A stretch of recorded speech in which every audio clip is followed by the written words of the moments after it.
¿A dónde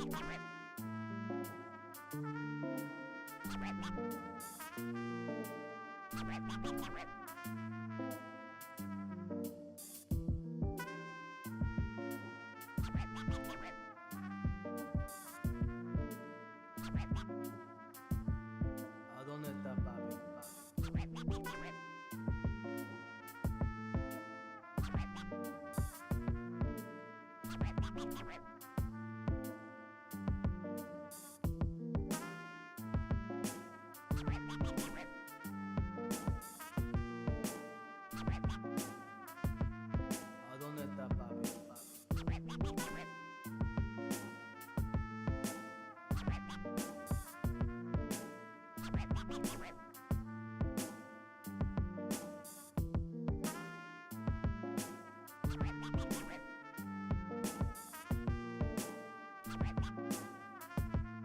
¿A dónde está papi? ¿A dónde está papi?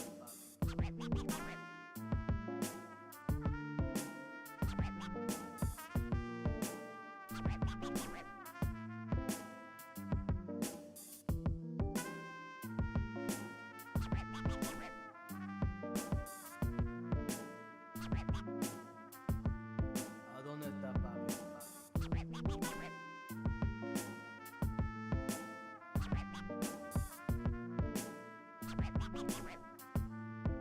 dónde está papi? ¿A dónde está papi?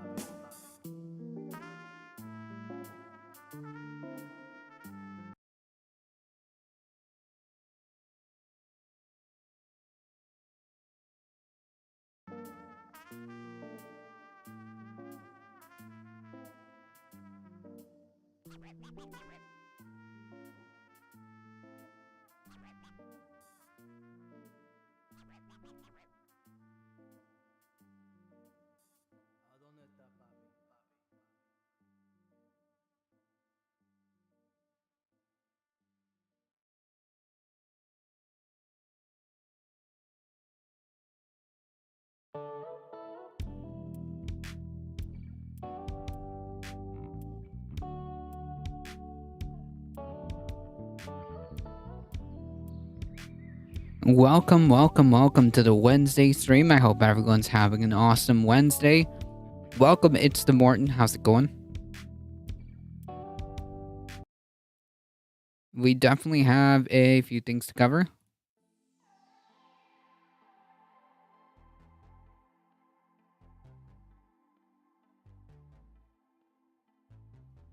Not bad, just starting work. Just starting.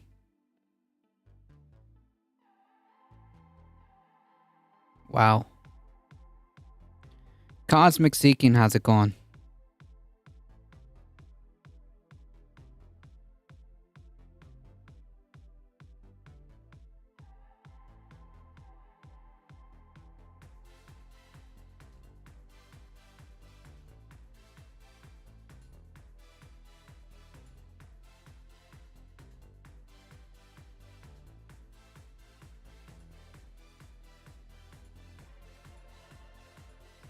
In the Australian time zone? What?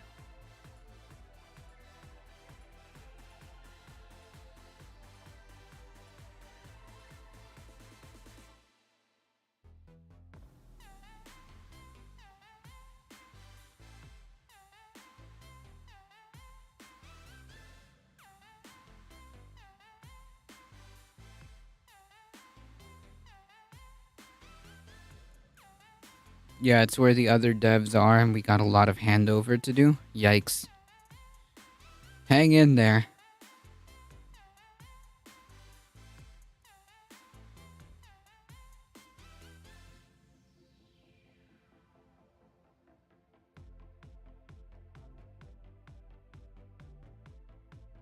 Alright, folks, I guess we should start off with this story. We'll let David Dole take it away.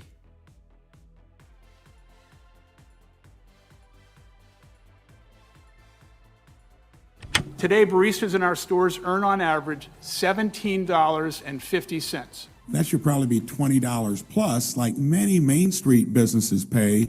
Indiana Republican Senator Mike Braun stunned everybody with a comment he made about wages during a Senate committee hearing about Starbucks' unprecedented union busting activity.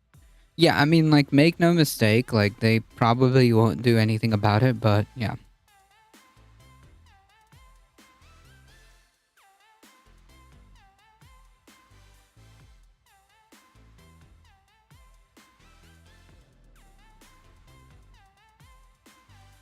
I'm playing this right now on my stream.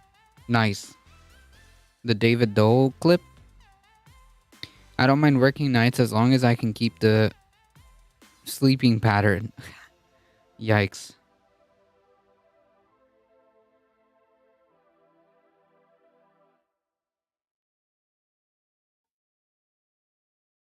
The CEO is indeed a he's a billionaire, yes. And that's exactly how he got there. It's exactly how he got there, by exploiting his workers. Oh, Bernie questioning Starbucks CEO. Gotcha. So I'm going to get to this clip. It was incredible. I covered this entire stream live, by the way, so I will link to that below the video. You can go check it out afterwards. Here it is. Just go to youtube.com/TheRationalNational. 3 hours long, but it's worth it. It was good. But let me get to this moment here, because this really, there are countless moments from this stream that I could have done a video on, but this is just so weird to see a Republican senator make a point like this. So I'll get to it, but I have to properly set it up. So over the past 18 months, Starbucks has gone on a massive illegal union busting campaign. Nearly 100 Starbucks locations have voted to unionize. Starbucks has not recognized any of them, have not negotiated a first contract with any of them, while also, of course, engaging in ongoing union busting activity, with the NLRB finding Starbucks guilty in 130 cases, despite the fact that during this entire hearing, Howard Schultz was claiming Starbucks did not violate any laws. Yet judges have said, yes, you have. So I don't even know why.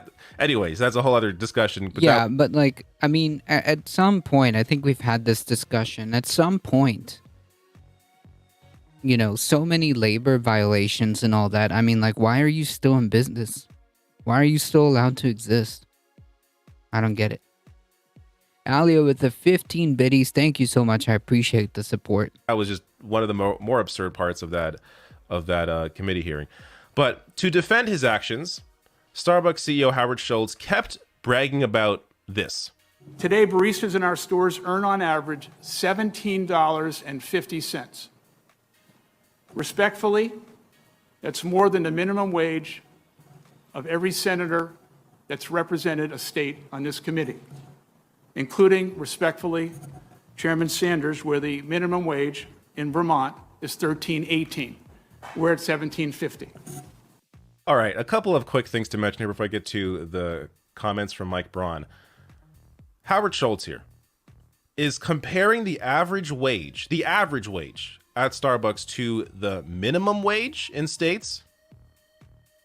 That already showcases how dishonest Howard Schultz is. Why would you be comparing the average wage to a minimum wage? And on top of that, do you not understand that senators do not decide what wages are in their state?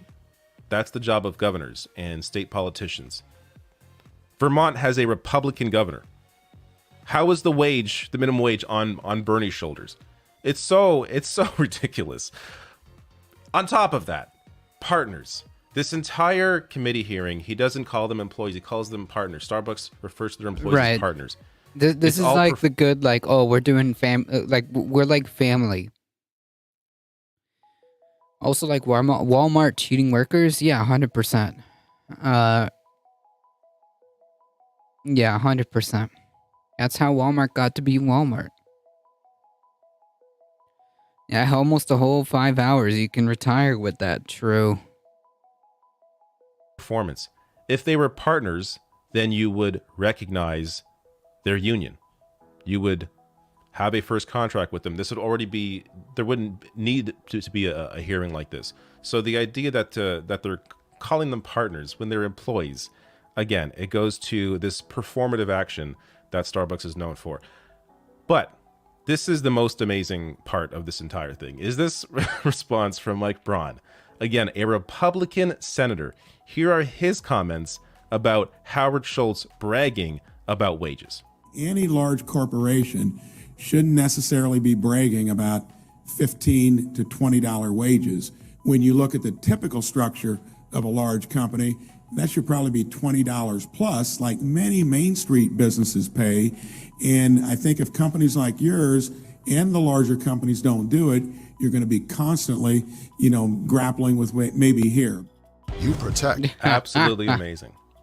This is the first time in my life that I've seen a Republican senator say that a corporation should be paying their employees more. Over $20 an hour in this case. If you're a homeowner in Georgia and you're still paying for electricity, then you... He really cut Howard Schultz down to size there, at least in that moment. Just fully exposing... No competition in coffee, what? I know lots of Republicans that are unionists. It's not that surprising. Well, I mean, he's not even really advocating for unions. He's just saying you should pay your employees more. And maybe at one point that might have been the case, but right now Republicans aren't really pro-union. Republicans are absolutely not pro-union at all. That Starbucks is not, the perfect company. I mean, there are many reasons as to why. But for a Republican senator to recognize that one of Howard Schultz's bragging points is nothing to brag about. And I don't think any Democrat really mentioned that they should be paying more. It was just Mike Braun that mentioned this. Look, moments like this, I think, help to maybe turn some heads, maybe open some minds, when you even have a conservative recognize that Starbucks can afford to pay their employees more. And this was also brought up by Bernie Sanders last year. So this is a comment I found from about a year ago. Yeah, I mean, that being said, while he's right, he's not gonna vote in any legislation that would go into that to make that happen. I mean, any one of these folks that want to start their own business and pay people more, that they can. What are you talking about? I know people who quit Dunkin' Donuts to work for Home Depot and Republican management, but pay and benefits are higher. Yeah, I mean, marginally.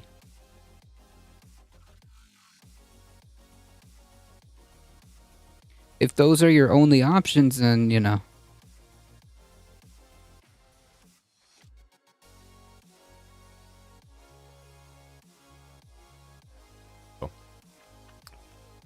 So this is a New York Post piece. The Seattle-based giant generates enough cash to give each of its 380,000 employees a $5,000 bonus and still keep $2.6 billion in profits from last year, Sanders tweeted on Monday. Pretty clear what I'm talking about. All these people constantly whining about other people not paying enough. Well, there seems to be an opportunity. Why aren't they seizing it? What are you talking about? There seems to be another opportunity. What are you talking about?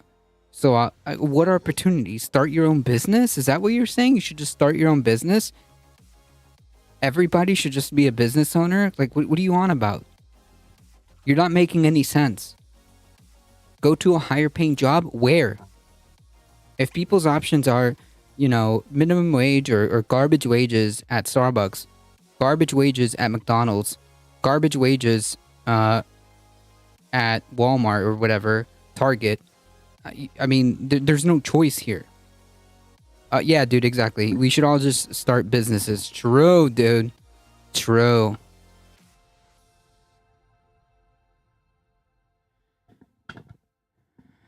True. Yeah, hey, listen, according to the wonderful, amazing logic on display in chat, everybody should just open up a business, because that is absolutely something that is available to everybody, and everybody should be a business owner.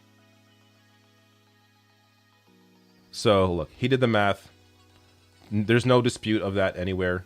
Why am I getting an ad now? Look at this. New York Post business report. Thank you. I don't care. But here's the tweet. So, it says here, instead they're raising prices while spending $20 billion on stock buybacks and dividends when profits are up 31%. Like this is the kind of comment. This is the kind of comment that like demonstrates just how like little people, people who stand capitalism actually understand how it works.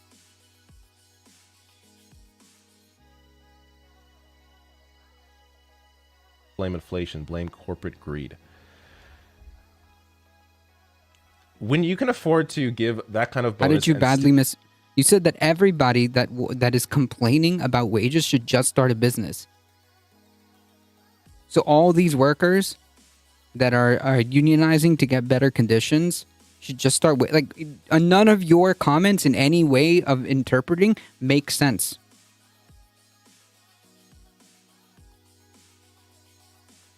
So every single one of these workers that are complaining and trying to unionize to get better pay because they absolutely deserve it, then they should start their own business. Like, what do you want about?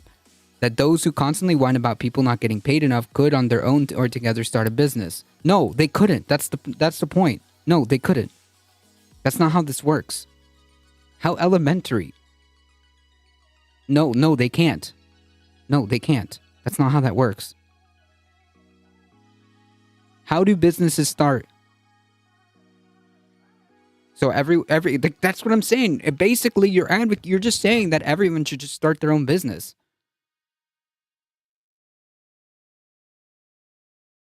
What are you talking about? So workers shouldn't unionize for better wages. They should just start their own business.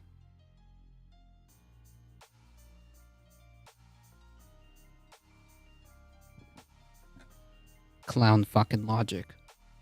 Still keep 2.6 billion in profits. Again, it goes to proving Schultz wrong and his whole claim that there's such a or that he is such a giving person.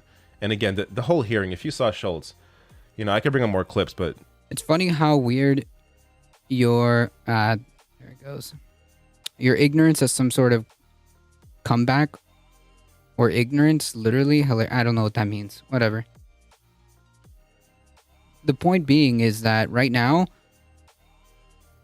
workers are unionizing at Starbucks partly for better wages.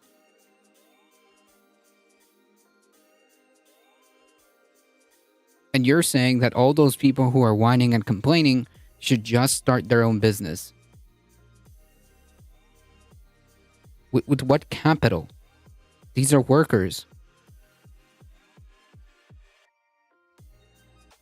So therefore,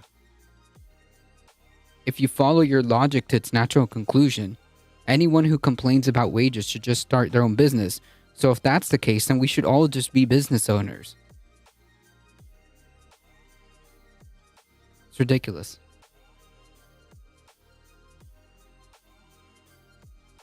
Did you know that most states take 24% of your yearly income for small businesses? Wow. Like as a worker? Welcome Mayhem Hippie. Yeah, for taxes. Oh, okay, gotcha. Just go watch the stream. There's too much.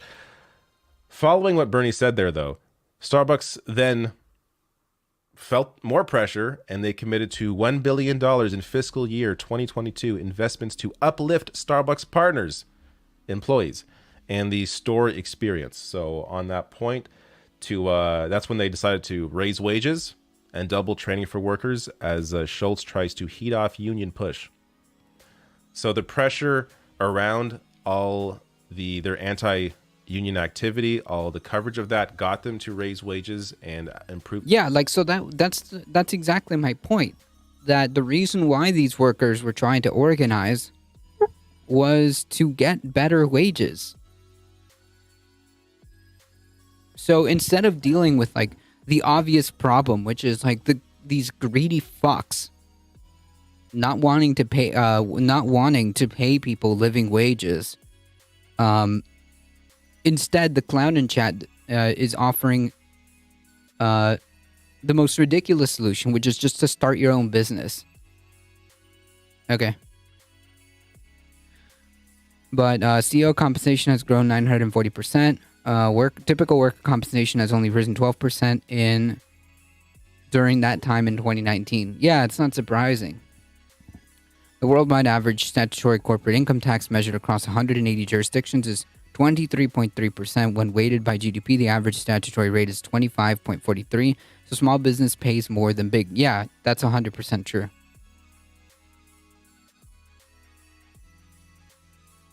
Conditions for at least some people. Again, not for people who are trying to form a union. Those individuals did not get those benefits, which also goes to another violation of labor rights. But there is so much from this stream that I could have covered. I'll get to that in a second. From the stream that I could have covered. It just, again, I will link to this below the video in case you want to, skip through it and check out some moments. But I've shown this so many times.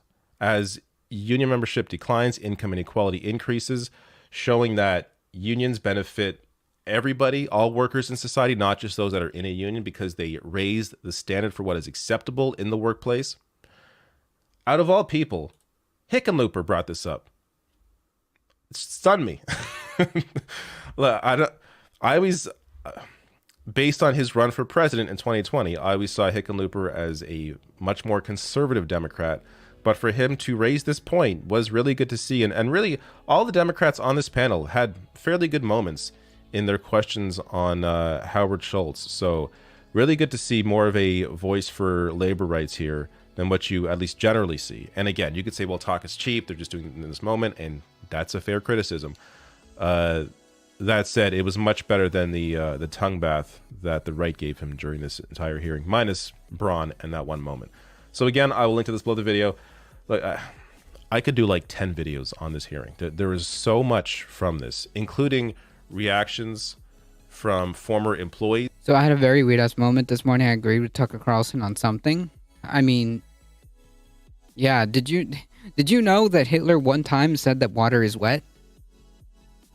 So they came in afterward. That actually, I had to leave before this happened.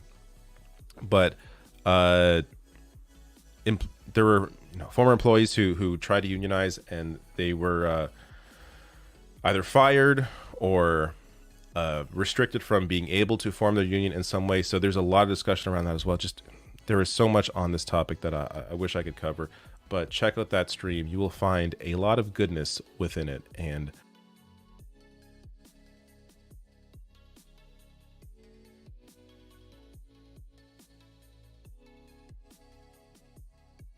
TikTok ban proposal is really about making America more like China.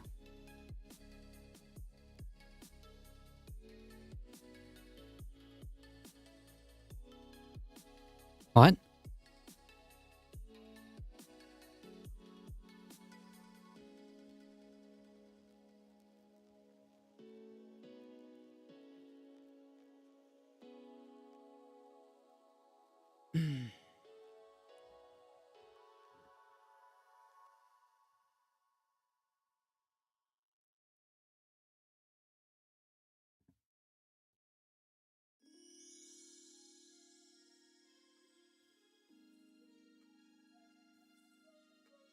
Oh god, I'm getting a bunch of ads. Every day, more than 2 billion people use a social media app called TikTok. Many of them are young people under the age of 24. If you had kids, you probably know already how TikTok works. TikTok lets users upload short videos. Usually they're under 30 seconds. What's interesting is that the content of these videos varies a lot depending upon what country you're in. If you're in China, where TikTok is headquartered, you tend to get more educational content. But if you live in this country, you get an awful lot of filth and propaganda tailored for kids. I'm not guessing about this. We ran an experiment to prove it last summer. Watch. The TikTok that Chinese residents, children in China, get to see is very different from the one your kids are looking at here. Now, in China, where TikTok is known under a different name, videos like these are very common. Watch. Legends never die. They become a part of you.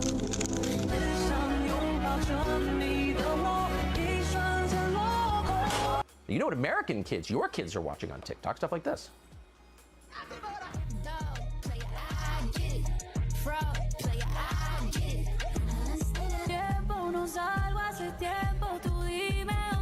Yeah, I've got a feeling that this is the Restrict Act is very real. This is effing dangerous. Well, that's kind of weird. Can you see what's going on here? Well, China does. They run TikTok, and China knows if you want a productive society that extends beyond, say, next week, you teach your kids about hard work. Well, the thing is, I mean, I'm not sure if like the government has like a directive. It just seems more like an algorithm. And create. Ugh, come on.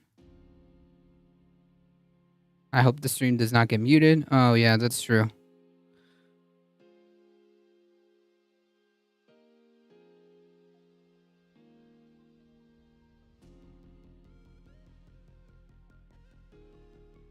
Oh my god, I'm not watching a bunch of ads again.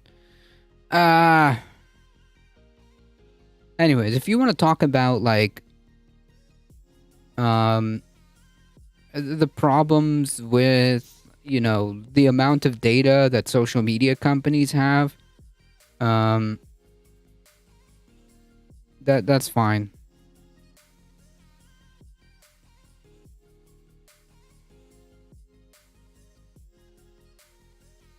To authorize the Secretary of Commerce to review and prohibit certain transactions between people in the U.S. and foreign adversaries for other purposes. Okay, a bill. To authorize the Secretary of Commerce to review and prohibit certain transactions between persons in the U.S. and foreign adversaries for other purposes. This act may be cited as restricting the emergencies of security threat that risk information and communication technology, or the Restrict Act. Classified national security information. The term classified national security information means information that has been determined pursuant to the executive order or whatever related to classified blah blah blah blah blah blah blah in this act. So classified national security information, controlling, holding means, I guess, having it.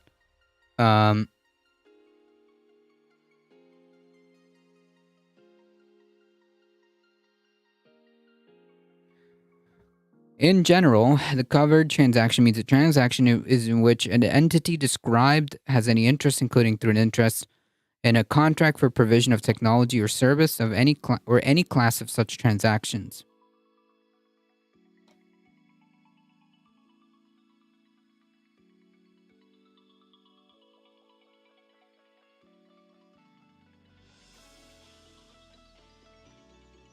Inappropriate innuendo, how's it going? I would think that the Restrict Act is unconstitutional. So, like, what is the TLDR for this?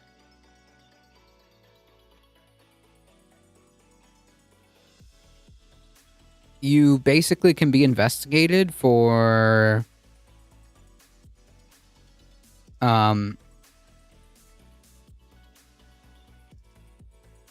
having any apps. Click on the summary.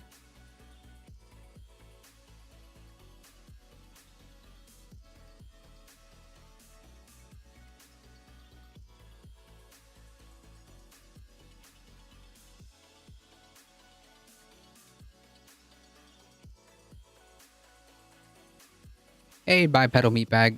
It'll be challenged for sure. This bill requires federal actions to identify and mitigate foreign threats to information and communications technology, products, and services. It also establishes civil and criminal penalties for violations under this bill. Specifically, the Department of Commerce must identify, deter, disrupt, prevent, prohibit, investigate, and mitigate transactions involving information, communications, technology, products, and services which any foreign adversary has any interest. So basically,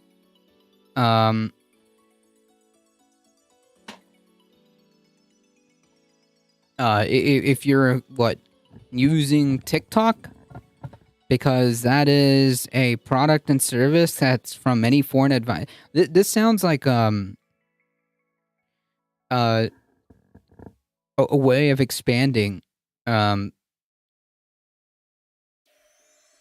well, maybe not expanding, maybe tightening the grip on surveillance. If they catch you using a VPN, you could face jail time. That's bullshit. All right, so we're talking about like fucking First Amendment First Amendment violations, essentially.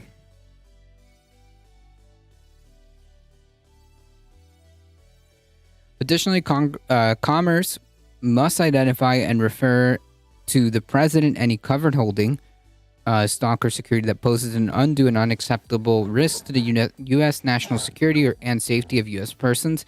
If the president determines that the holding poses such a risk, the president may compel divestment. Otherwise, mitigate the risk associated with the holding. Commerce may designate any foreign government or regime as a foreign adversary upon a determination that the foreign government or regime is engaged in long-term pattern or serious instances of conduct significantly adverse to U.S. national security or the security and safety of U.S. persons, and remove such a designation. Commerce must notify Congress before making or removing a designation. These actions are subject to congressional approval.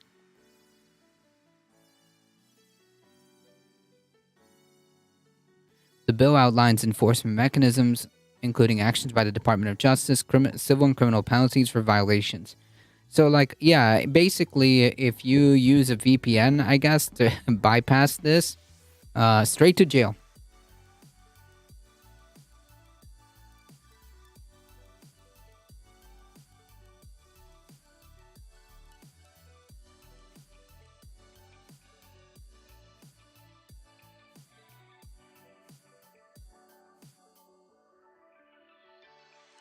This is the bill that's calling for the TikTok ban.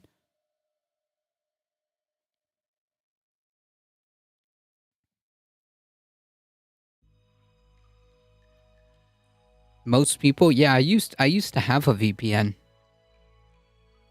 A lot of companies use VPN for business transactions. Well, if this passes, not anymore. Section 5.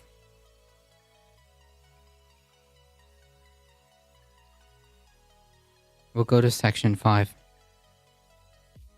Section 3, Section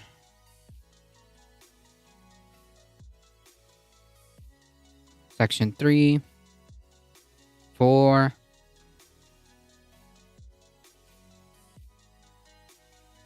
That's why you need a VPN sponsorship. Anytime you say VPN, just post a link. True. Just post a link to this bill.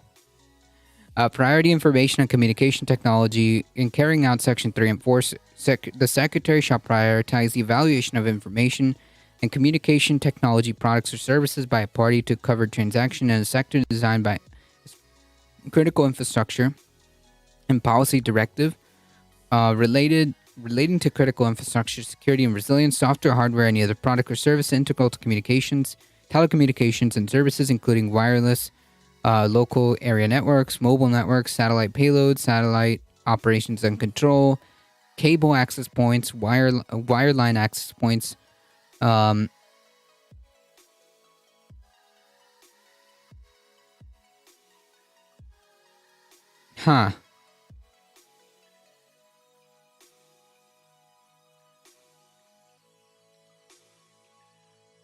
So is this what all fall under what can be scrutinized?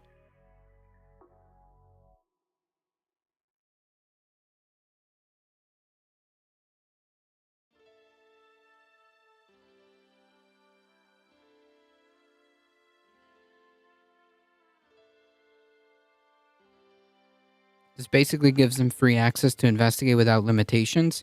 Yeah, this is what that's saying, right? Like they can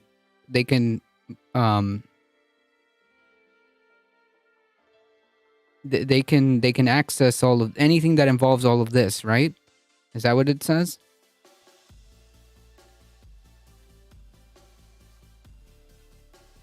In other words, like the TLDR, so the vibes I'm getting, okay, we're going off vibes right now. The vibes I'm getting is if this passes, this is basically like a Cyber Patriot Act. Am I correct?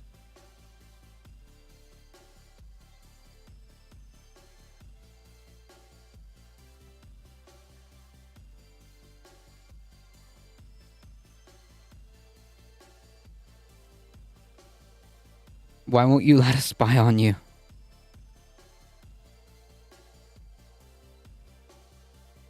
A Cyber Patriot Act on steroids. Okay, good memes. Cool.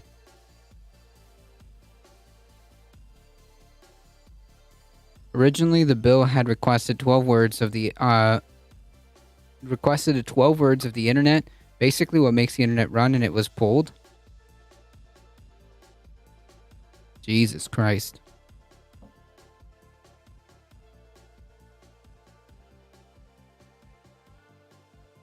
Yeah, no, I don't really agree with this. If that's things that I've been doing anyway, just now more legally. Yep. Yeah, so basically, I would not want the government to have such overreaching access to literally everything, including home Wi-Fi. They don't need access to that.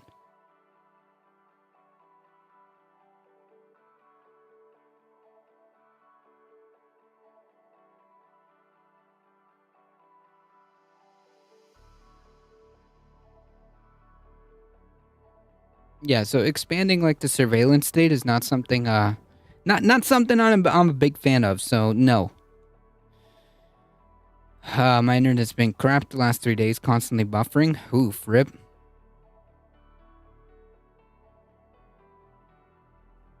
Not a big fan of that.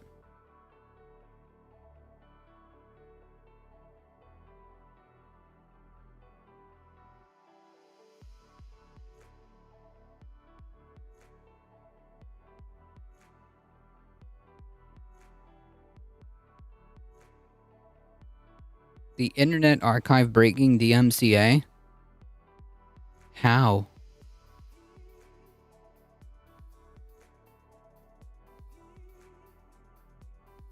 Anyways, yeah, no, this is wild.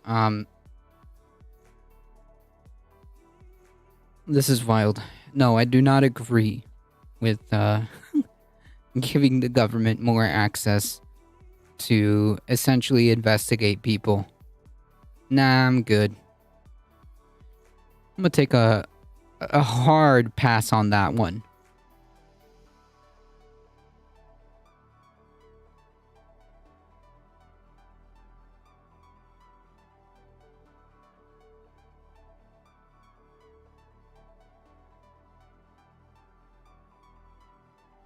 Be mad, folks. This is much more than TikTok. Yeah, I mean, I see what you're getting at.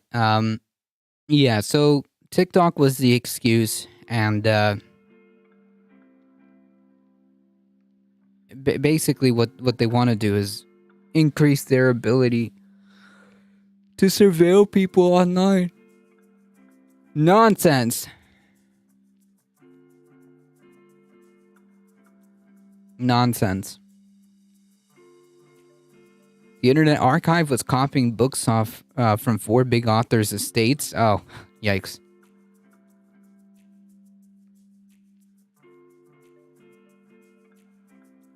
I mean, like, it's one thing if they, like, make, I don't know, legislation to, like, break up or regulate social media. Because, like, the problem with TikTok and, like, all these social media is, like, how pernicious they are, not just to like people's like mental health, but also just how much power all these social media companies have when it comes to data. I mean, like Amazon, Google, Facebook, TikTok. The amount of data that these companies have, and then they're well, I think this is mostly like a Facebook, but I assume like Google and all these other companies engage in this. But the amount of data that they have on you and the fact that they use that to then sell your data to make more money, to serve you ads so catered by like such an advanced algorithm, or learn that constantly adapts to what you like.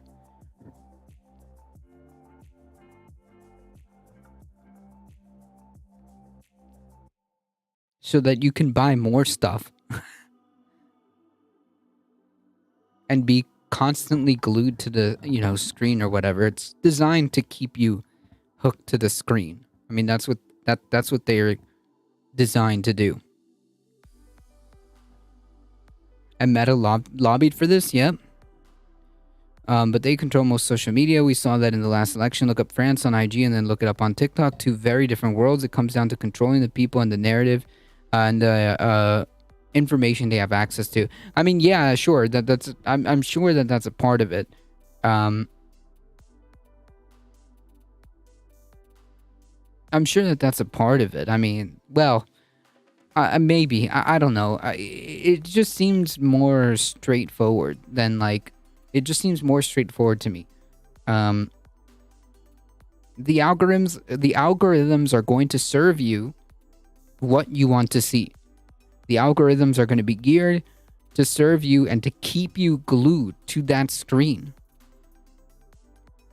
So, I mean, yeah, you're going to see different things in different places, and different social media companies are going to tune and create their own algorithms independently. So, yeah, you're going to get different results.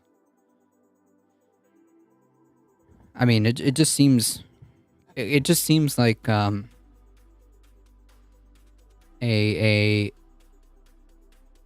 simple equation of how long can we keep people on the screen, and how long can we keep them on the screen so that we can make them eventually buy something or collect data that we can sell.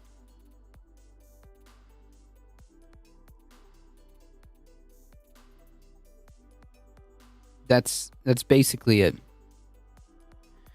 You won't see French protests on a normal person's feed on Facebook or Instagram. I had a post flagged today. Yikes.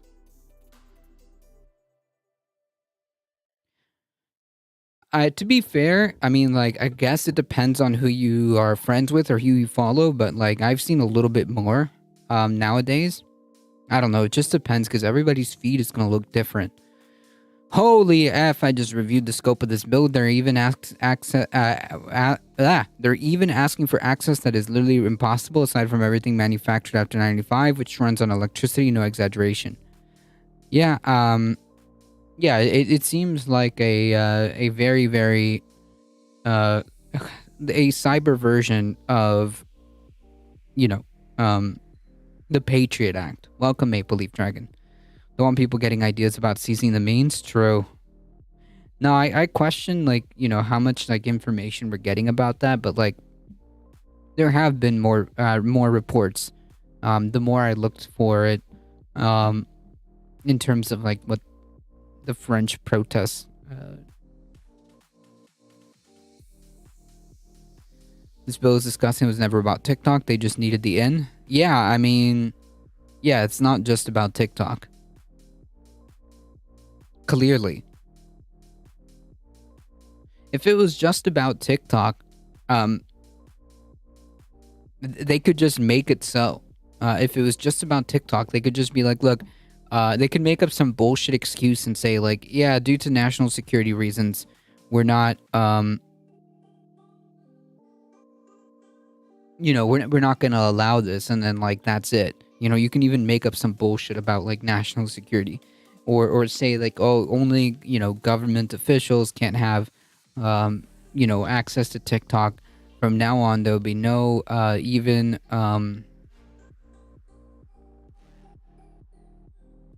there'll be no more installations of TikTok on any governmental device or remote, or any access to the website at all. But anyways.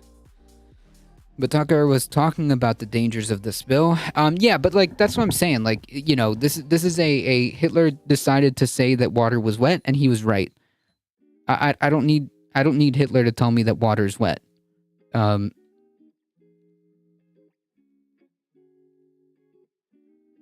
If that makes sense.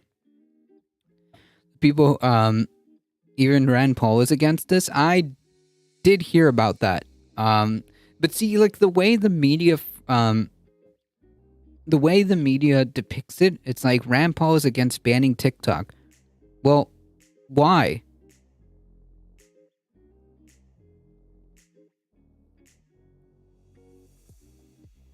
And the people who can request access to this not even close to being SMEs. Wait, what is an SME?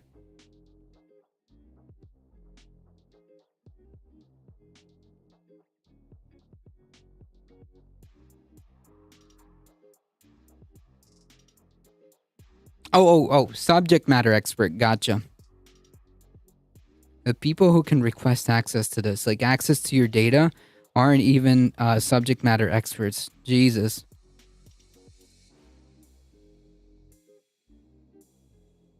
Everything Rand Paul does is an exercise in branding. That's true.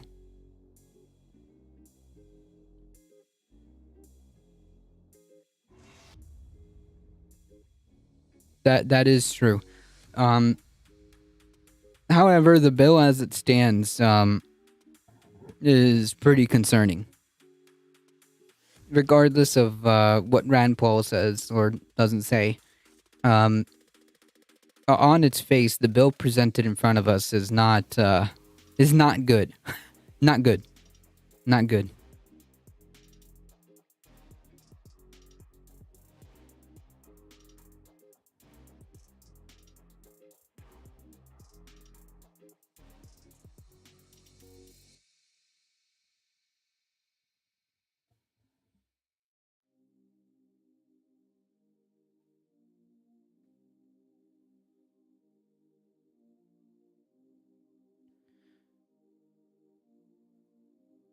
Biden says he probably won't approve it because of election fears. I mean, whatever. if he doesn't approve it, that's good. That's good.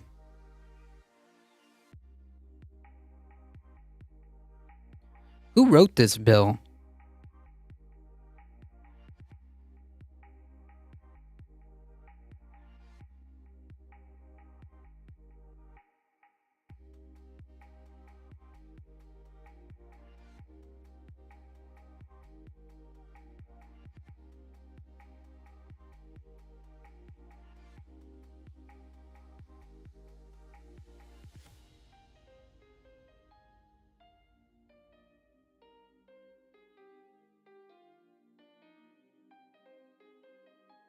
So these are Republicans, right? Manchin is not. Bennett, I don't think is. And Gillibrand.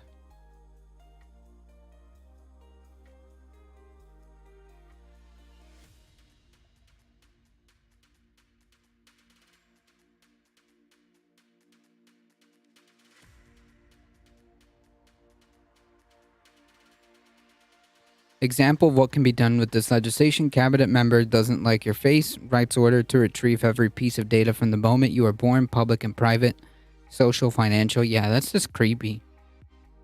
That's just creepy. No thanks. Yeah, it's a co-sponsored bill. Mark Warner, Democrat of Virginia.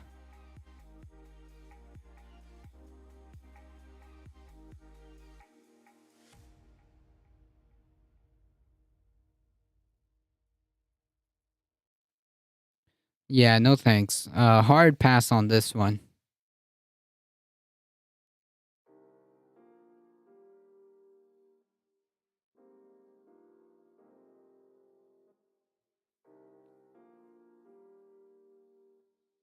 Oh yeah, it's up here.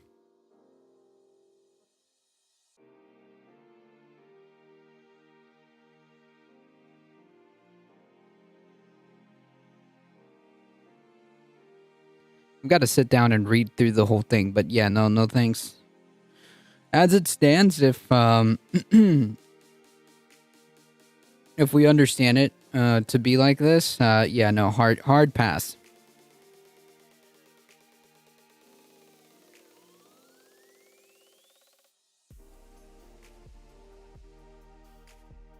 Shame on these people.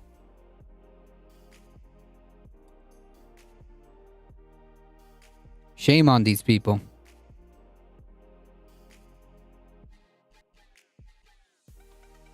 But why approve this bill? Because power? I don't know. When I see Mark Warner's name, my first thought is pass. Yeah.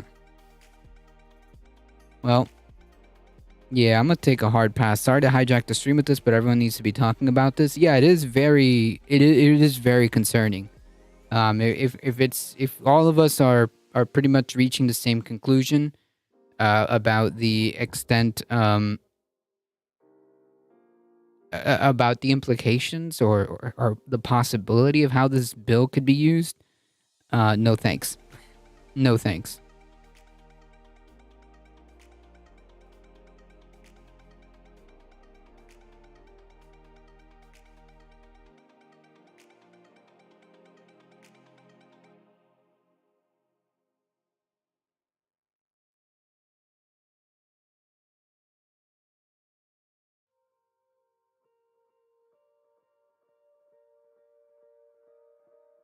Okay, so like right here, includes any other holding the structure of which is designed to intend or evade or circumvent the application of this act, subject to regulations prescribed by the secretary.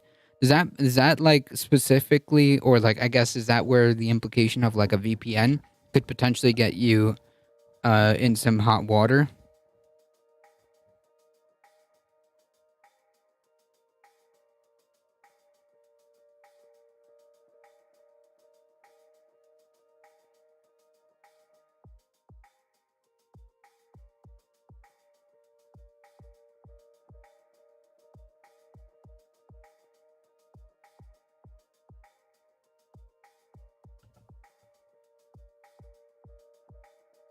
The term covered transaction includes a current, past, or potential future. What the fuck is this?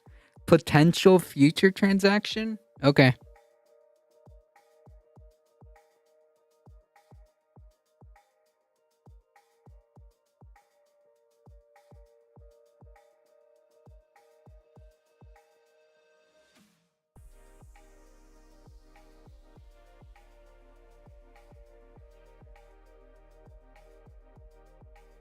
The term entity means any of the following, whether established in the U.S. or outside: a firm, a government, a labor union, a fraternal, holy shit, fraternal organization, partnership, a trust, a joint venture, a corporation, anything. Holy shit. So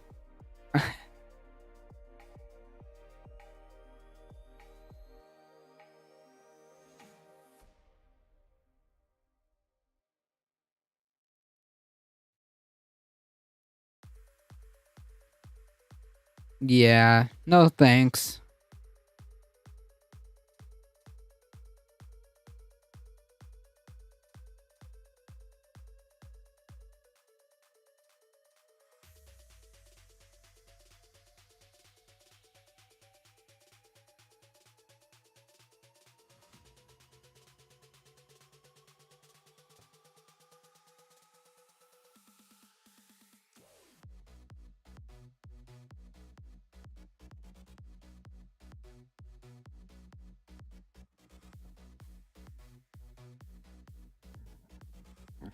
This proposed bill allows too much info and covers every search.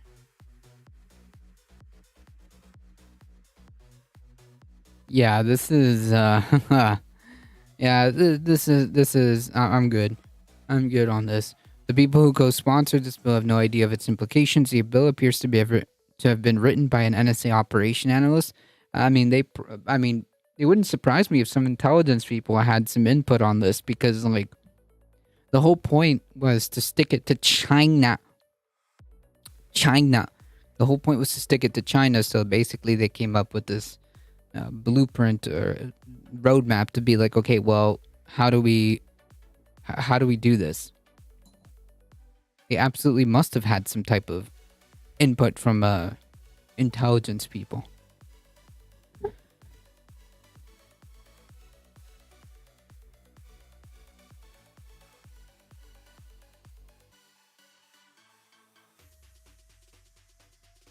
Yeah, this is concerning, but well, this is the proposed bill in the Senate. We'll continue to kind of keep tabs on this. To see what happens in the House, and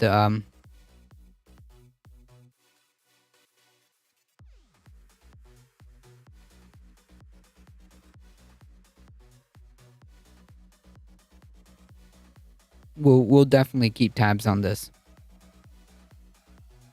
They might be already watching me on the phone with internet.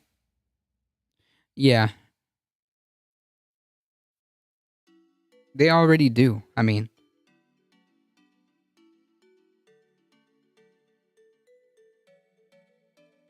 OAS Music, welcome.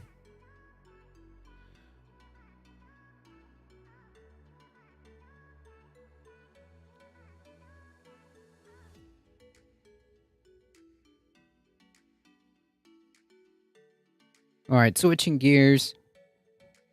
We'll definitely keep tabs on that because that's pretty it's pretty disturbing. I feel like they'll try to take anti-trans bills to the Senate too. I mean, so far I have not seen like federal anti-trans bills because the Senate is currently under Democratic hands.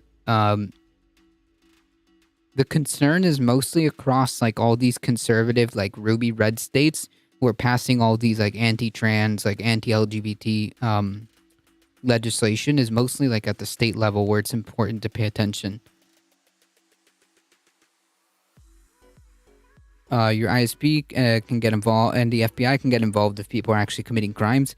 Yeah, I mean, you would think, but this seems to be like a vehicle for the government to exercise more more control, essentially.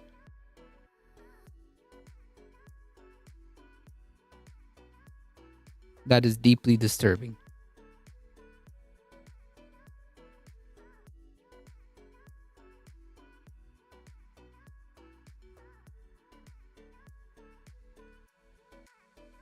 Speaking of which, the Biden administration moves ahead with massive Gulf of Mexico drilling auction weeks after approving the Willow project. So, like, yeah, we're just totally abandoning this idea completely that, you know, the Biden administration is trying to, like, be serious about the climate crisis, to be serious about cutting emissions, to be serious about stopping any new fossil fuel projects. We can just kind of like take that notion out of our heads as this administration continues to greenlight these fossil fuel projects that effectively guarantee emissions for decades to come.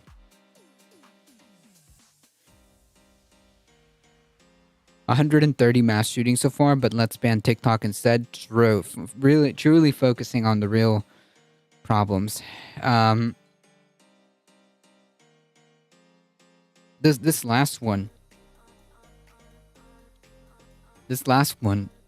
like Republicans and like all these like right-wing fucking ghouls have really shown who they are with this last incident. The response has been absolutely abhorrent. From post essentially trying to equate like the trans movement, you know, trans people as like terrorists. Posts on Facebook calling for trans people to be put in camps. I mean, like, this is not a joke. Like, this is not a joke.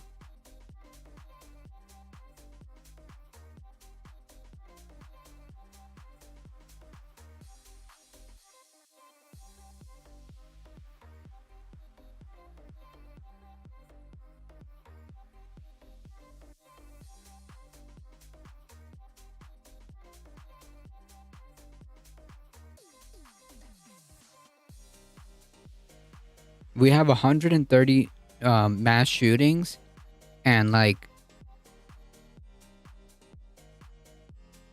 these absolute ghouls are seriously focusing on the fact that the person was trans. Never mind, like, you know, the 6 dead people, 3 of which are fucking children. No.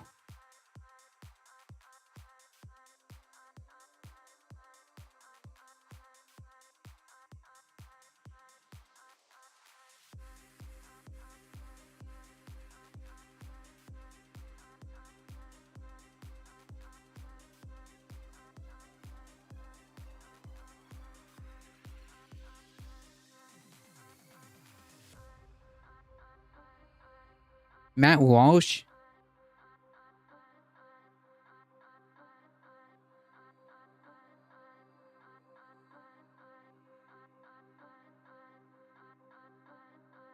Seems to be mostly just on the online right-wing media ghouls doing that. I saw some like maybe one like mainstream article.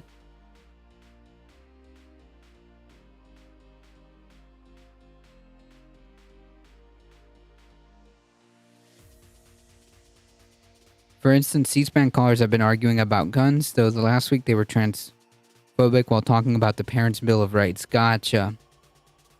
Well, I mean, like, the issue is, like, yeah, it could be, like, contained to mostly, like, you know, these online, like, ghouls. But the issue is that, like, there's a lot of people that listen to these people. There's a lot of people that follow Matt Walsh. There's a lot of people that follow... Ooh, excuse me. Ben Shapiro. And, oh, man, I saw a really disgusting one.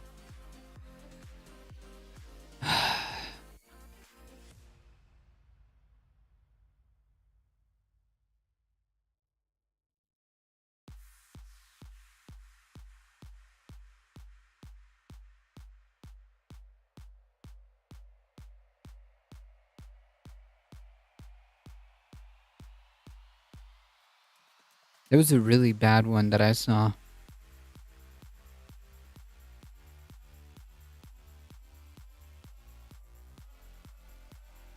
think it was it Benny Johnson? I don't know. It's hard to keep track of all these fucking clowns.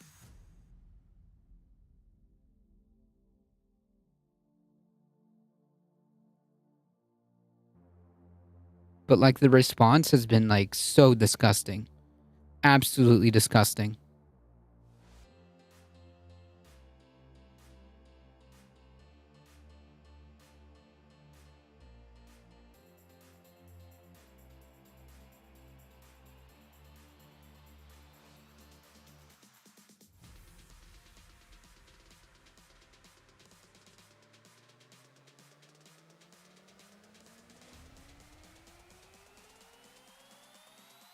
And these are like the same people who talk about being pro-life or whatever.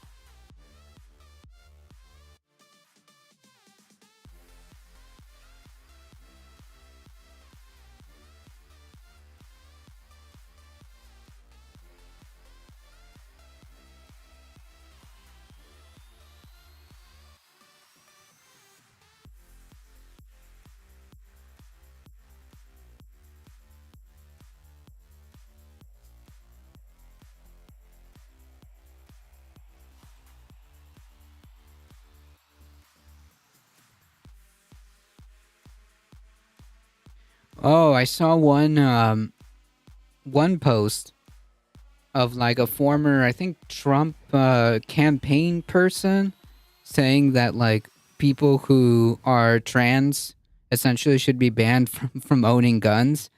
Oh man.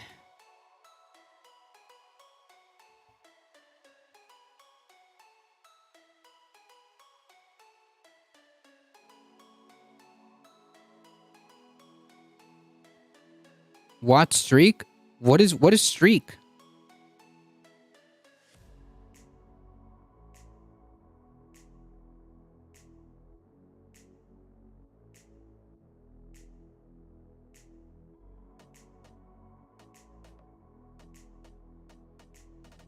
I don't know, it just told me I sparked a watch. Oh, a streak. Oh, so you, yeah, okay. So if you watch a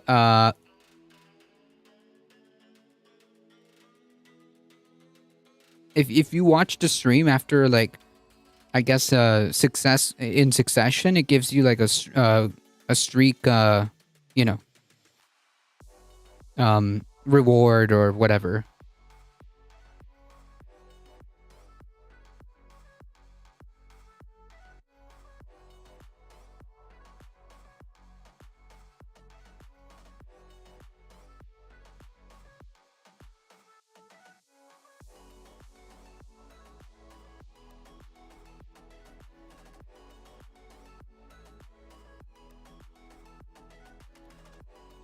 That I'm skipping the next one for sure. Oh.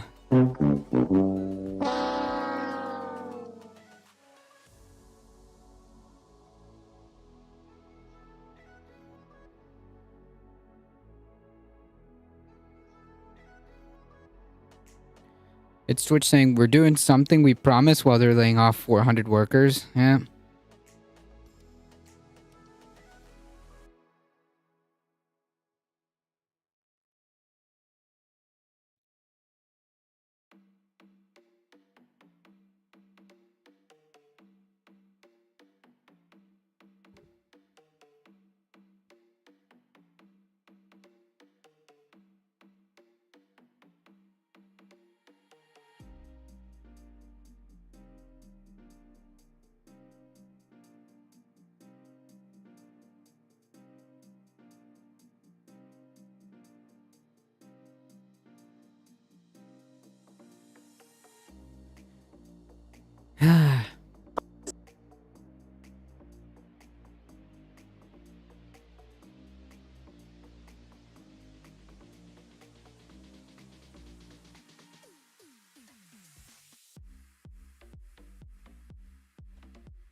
I think it was the New York Post.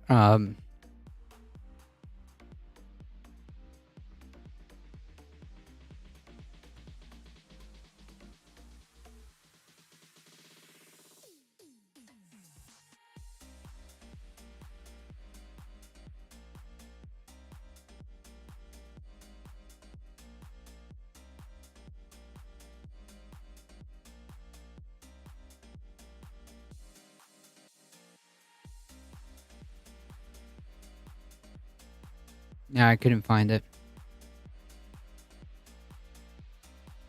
Anyways, the point being is these right-wing ghouls have done absolutely nothing but use the death of 6 people to effectively attack trans people and call for even more genocidal rhetoric. Did you see this yet? Fox News Trump fact check at the election lies. I mean, what else is new?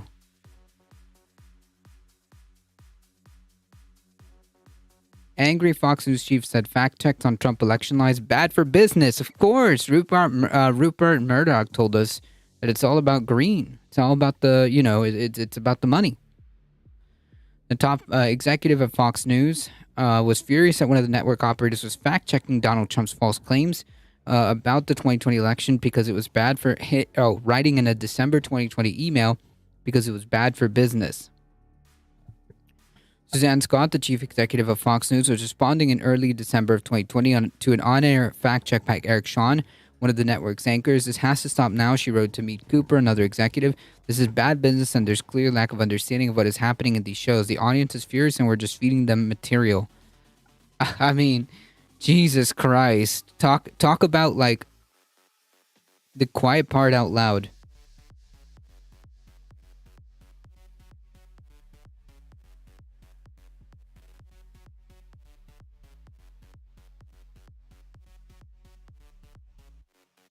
Scott also asked another Fox employee to alert her if the network booked Mike Pompeo, the former Secretary of State, or Mike Lindell, a serial promoter of election misinformation, they would both get ratings.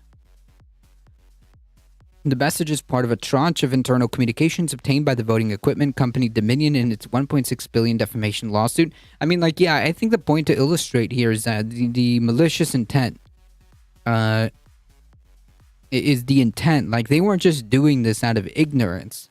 They were purposely spreading misinformation to get more ratings, to get more money.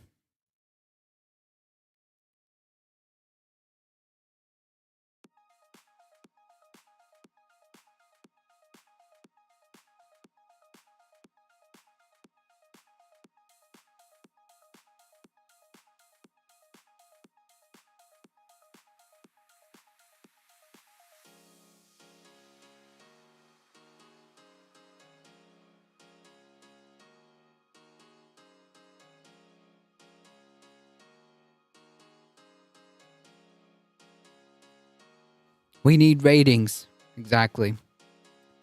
It's all what it is. I'm hoping Dominion wins. I mean, like, defamation lawsuits are incredibly hard.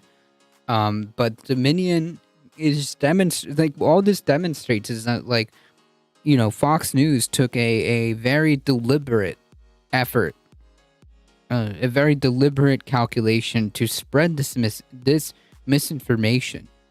They had clear intent and motive. So, I mean, defamation lawsuits are incredibly hard, but if anyone has a chance, Dominion definitely is showing that definitely showing that they might win this. And if so, you know, I would be happy to see Fox News burn along with Mike Lindell.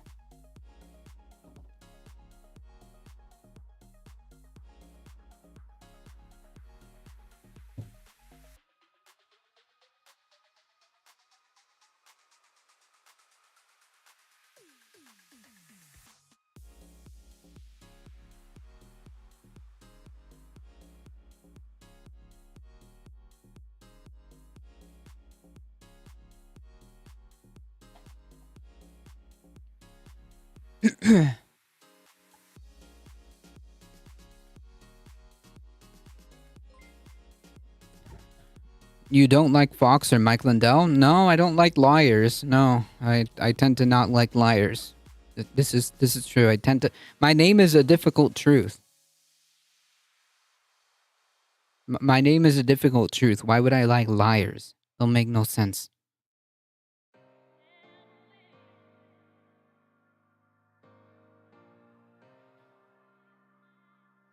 Dominion displayed a copy of the message court hearing last week as its lawyers argued that Fox knowingly aired false statements about Dominion because it was concerned about losing viewers. I mean, this is pretty demonstrable according to all these,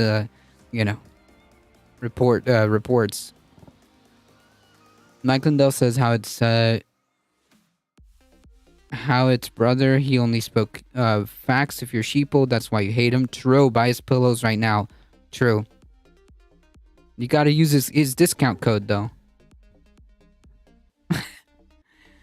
Because it was concerned about losing viewers to rival networks such as Newsmax and OAN. The Guardian obtained a copy of these messages. Got an ADT coupon code.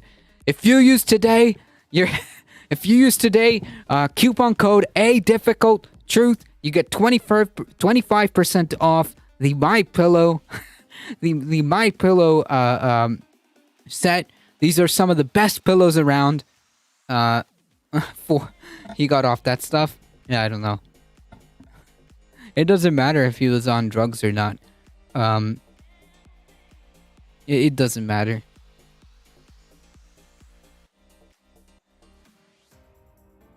Obtained a copy of the message in a slideshow that was presented in court. Weeks earlier, on the 19th of November, Scott also complained about a different fact check on air. I can't keep defending these reporters who don't understand our viewers and how to handle stories. Wait, what? I can't handle reporters who are trying to, tell the truth, because our viewers want lies. Our viewers have been conditioned by the fact that, like, most of them, the overwhelming majority, are probably like evangelical Christians who have already been primed to just accept shit without any evidence because they have faith. They believe in, essentially fairy tales. And they've been conditioned to just accept things without evidence. So you don't understand, reporter who is attempting to fact check. You don't understand our viewers. You need to feed them bullshit because that's all they want to hear. Is something that reinforces their already preconceived biases. And you need to make me money. She wrote, the audience feels like we crapped on and we have damaged their trust and belief in us.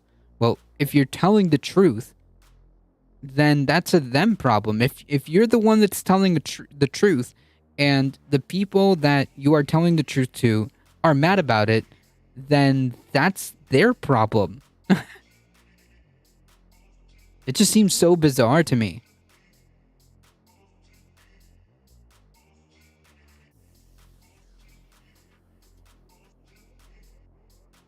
The Divine Comedy, true.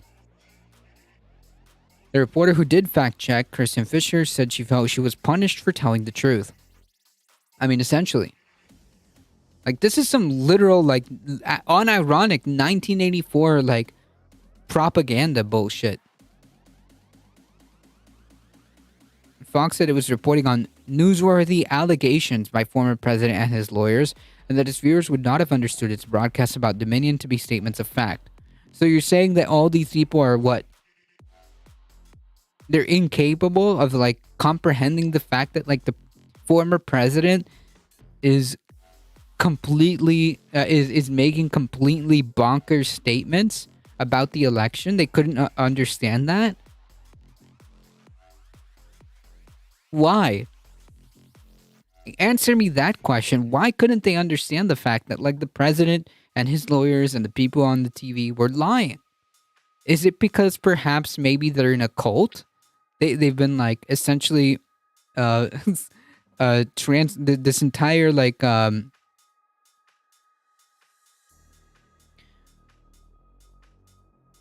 no, they're arguing that their audience knew it wasn't true, so it was okay. Oh, okay.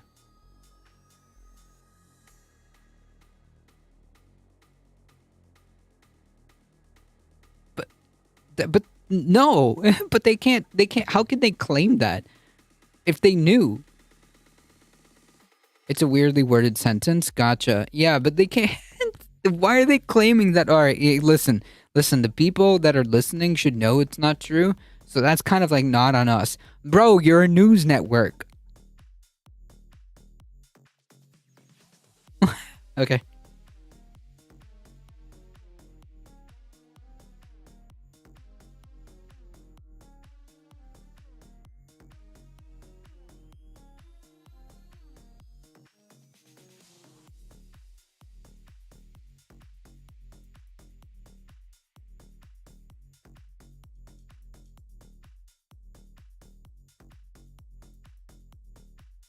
The same way they claim Fox News is not a news channel to get out of liability.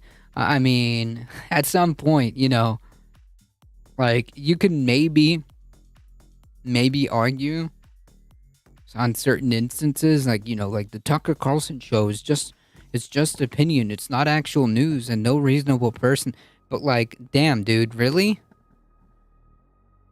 I don't know. It seems like the case is really stacked against Fox News, especially these communications that are being shown in court. It also says top executives at the company and others who expressed concern about the accuracy of its statements about Dominion were not directly involved in determining what went into each show. So it's okay. They can just wash their hands on that. Out of that. Yeah, okay. Dominion slideshow also included messages from Fox News host Maria Bartiromo, whose show was a hotbed for false claims about the election. In one message, Bartiromo appeared to be aware that Sidney Powell, one of Donald Trump's lawyers, appeared to be aware that would come on her show the next day to make suspicious claims about Dominion software switching votes, saying, "Okay, Sidney will say it. Sidney will say it tomorrow." In notes to herself, Bartiromo noted that Powell was being shut out from meetings with Jared Kushner and the White House because he did not want to hear about conspiracy theories. In other words, yeah, they knew. They knew. Like, all this, it's just further proof that they absolutely knew what they were doing. My question to you, to like the people who listen to Fox News, all these conservatives, well, I mean, it's a cult. It's a cult, but I would like to pose this question. How does it feel to be fucking suckers, dude? Oh, man. Dominion also revealed a key November 13th of 2020 internal fact check from Fox from a team known as the Brain Room that debunked false claims about Dominion. Even though the executives testified that the claims debunked by the Brain Room should not have been aired, Fox continued to make false claims about Dominion after the fact check. Jesus. The documents also show internal concerns about statements being made by Jeanine Pirro and other hosts who aired false Dominion claims. In one message, fact checkers went over a script of one of her shows and highlighted inaccurate statements about Dominion. The Brain Room is going through this now. Jeanine dictated it to Tim. It's rife with conspiracies and BS, and yet another example of why this woman should never be on live television, said Jerry Andrews, a Fox executive. Yeah. And yet, she still has a fucking show.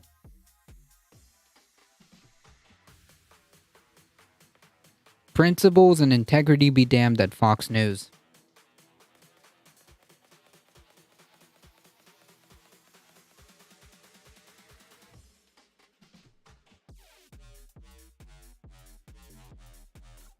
Anyways, back to Biden and his betrayal of any type of climate friendly of any hopes of a climate friendly administration.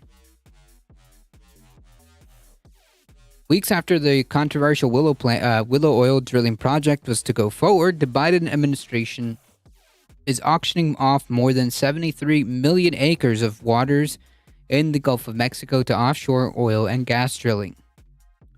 It could be the first Gulf of Mexico lease sale under the Biden administration that actually results in new drilling after previous auctions were embroiled in legal challenges and delays. In new drilling. This is absolutely fucking abhorrent. This is unbelievable. On Wednesday, the Interior Department's Bureau of Ocean Energy Management will hold a lease sale for an area that's more than double the size of the Willow project in acreage. The administration was forced to hold the sale after Joe Manchin added it to the Inflation Reduction Act. Thanks, Manchin! The major climate and energy bill that President Biden signed last year. Cool. The 73 million acres offered, of the 73 million acres offered by the Biden administration, companies signaled interest in bidding on 1.6 million acres, according to the federal data posted Tuesday night. Environmental groups have already filed a lawsuit to try to stop the lease sale, saying interior environmental analysis is flawed. They also take issue with the size and scope of the sale. There's nothing the IRA that requires it to be so large, said the George Torgan, an attorney for Justice and Environmental Law Group. If it goes forward as planned, it's double the size of Willow. It's going to lock in fossil fuel development in the Gulf for the next 50 years. Yep. Earth Justice successfully sued to stop a similar project in the past. Last year, a federal judge invalidated an even larger Gulf oil and gas lease sale of 80 million acres after finding the interior's environmental analysis didn't adequately consider the climate impacts of adding millions of metric tons of planet-warming pollution to the atmosphere. Its environmental analysis for the current lease sale, the Biden administration estimated the oil and gas drilling from this sale could emit about 21.2 million metric tons of carbon dioxide. An Interior Department spokesperson declined to comment on the sale. So much for going green. Yeah, I mean, this is fucking horrible. This is horrible. We were really disappointed and we didn't see something lesser in scope. This is basically offering up most of the Gulf. It's another massive lease sale. The Wednesday's drilling auction was not the first under the Biden administration. It could be the first to stick. You know why they're doing it, right? I mean, capitalism, money is the only explanation that I can think of is money. The corporations are the ones that are dictating what's happening.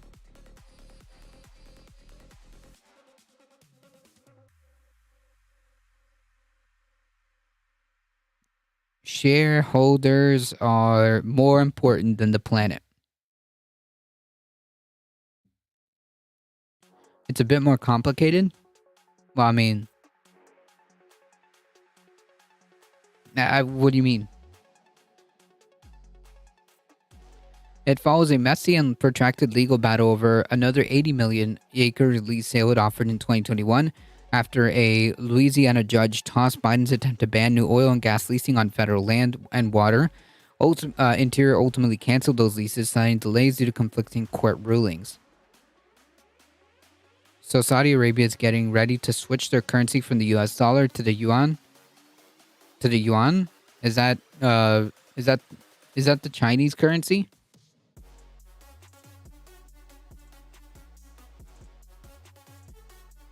Well, this isn't Russian. We don't even get that much Russian gas or Russian fossil fuels, to be quite frank. We don't really get much. Yeah, the Chinese currency. Yeah, I mean, but still, like, we don't... The point being is... The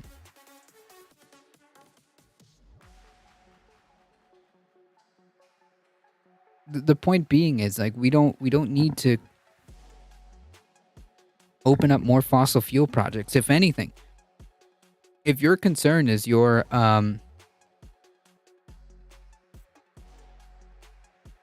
access to your ability to have energy, why does it have to be fossil fuel? Start developing your infrastructure so that it's less and less dependent on this resource. I don't understand.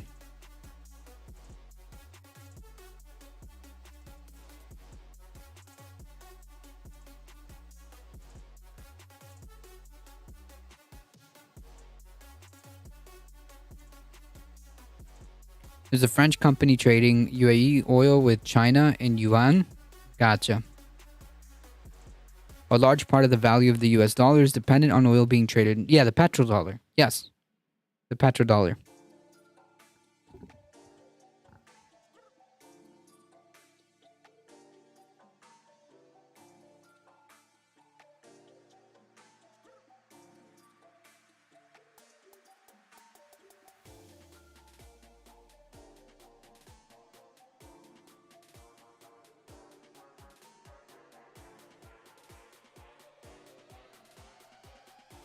Yep.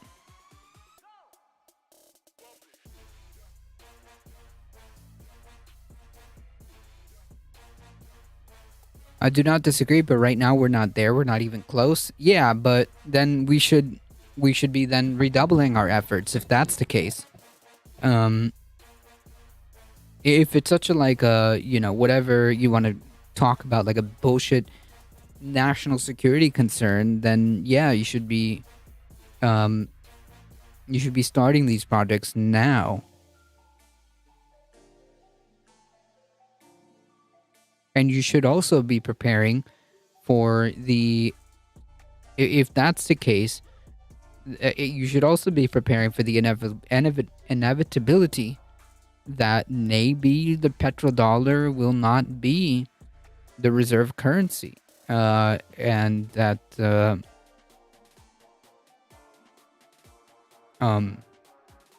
that the dollar is not going to be, the dollar anymore, essentially, not the dominating force.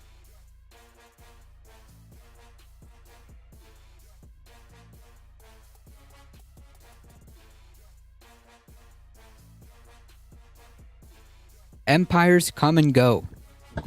That is not an excuse to essentially lock in more greenhouse gas emissions.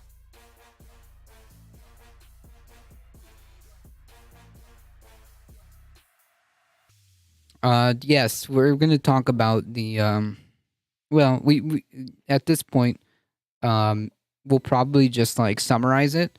Yeah, essentially the grand jury is going on a month hiatus. So who knows? We might get a ruling in April.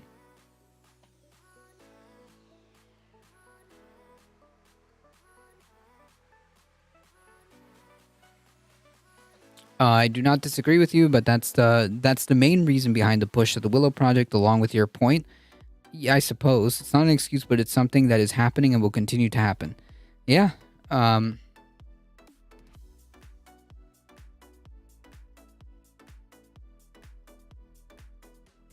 That's pretty depressing.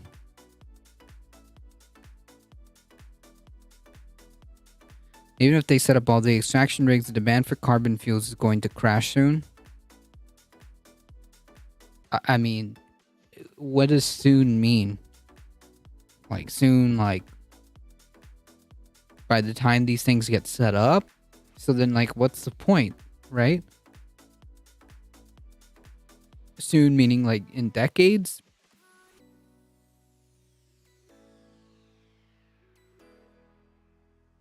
$5 to 10 years? You think so? I don't know. It just seems like it keeps the production and the usage of carbon fuels just keeps going. I mean, who knows? The USA is it in its pocket? Are you sure about that? Oh man, I'm getting some weird vibes. I'm getting some weird vibes. What does that mean? Can you elaborate? Can you elaborate what that means? With the IMF, the US is in the IMF's pocket, and make sure what stays equal. I don't understand. You're gonna have to elaborate on that one.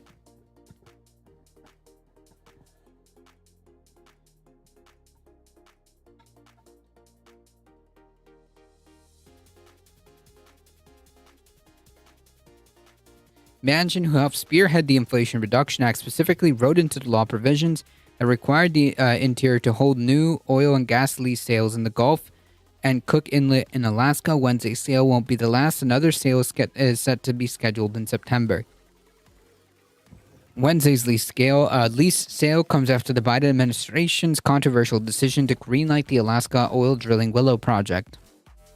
Amid an outcry on social media among young voters and climate groups, the administration ultimately said it had few options other than to approve the project, doing exactly what the companies wanted anyways. Like that's what I'm saying. Like these people essentially drove the negotiation exactly how they wanted it and got exactly what they want.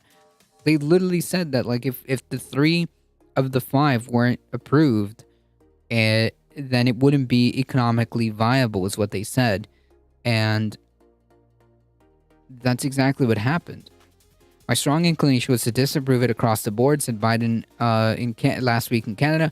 But the advice I got from counsel was that if that were the case, we might as well lose in court and lose that case in court to the oil company. It doesn't matter, dude. Gulf of Mexico auction comes as global oil markets are still in turmoil, rife with investors uneasy about lingering impacts in the war with Ukraine and the threat of recession, said Bob McNeely, an energy consultant, and the president of the Rapidan Energy Group. The main reason oil investors are and have been reluctant to invest, I would say 80% of it has to do with these fundamental issues. It's not because Joe Biden said there's no new leasing. The political factor is there, but it's not the main reason holding them back. Just sounds like money to me.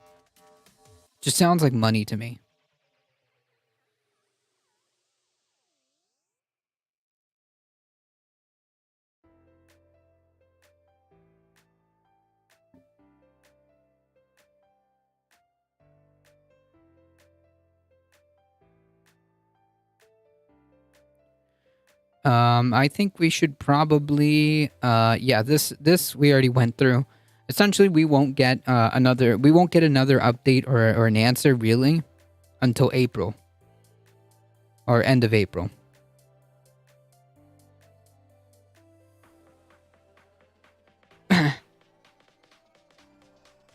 Look at what the plans are for the U.S. in 2100. The elites didn't spend the last 5 years saying New World Order at G20 or nothing. Now, who are the elites? What are you talking about?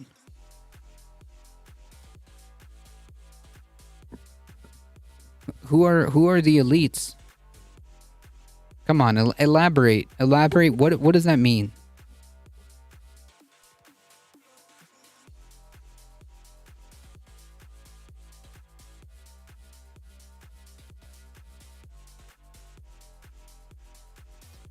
I'm curious. Nothing will change until we break the cycle of privatizing profits and socializing the losses. Yep.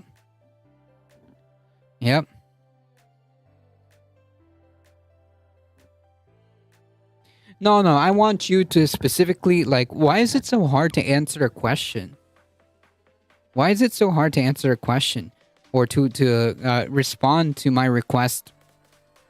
Can you elaborate on what you mean by the U.S. is in the IMF's pocket, and they're the ones that are equalizing everything? And what is this New World Order?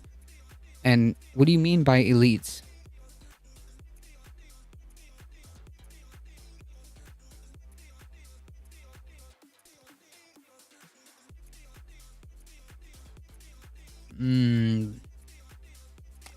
Seems like you don't want to answer. That's kind of strange.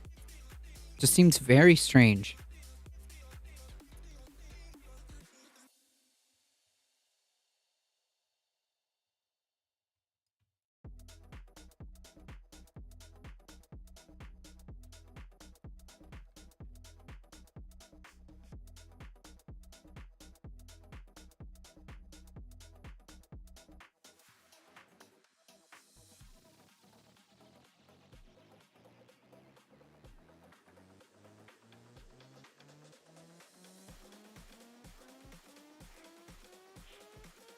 Oh. I guess we should just disregard that.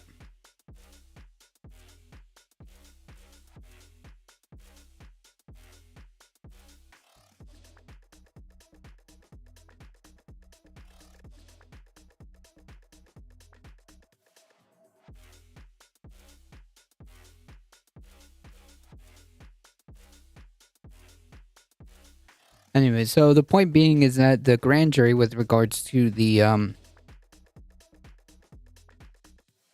investigation under that's being done on Donald Trump may not convene possibly until the end of April. So who knows? We might not have an answer to that for weeks, a month maybe.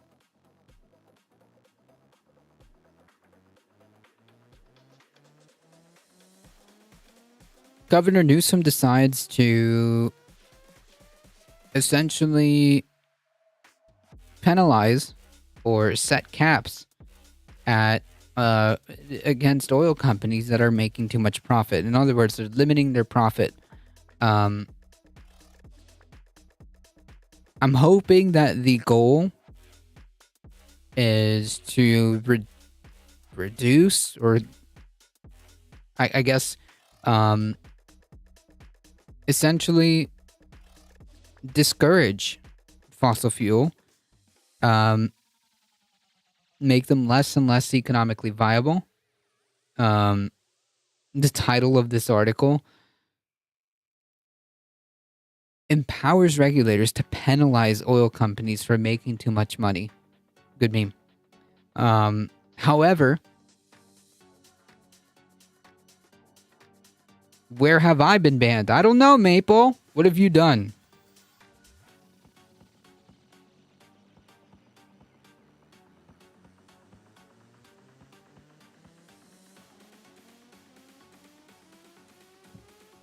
You're clean, Maple. You pass.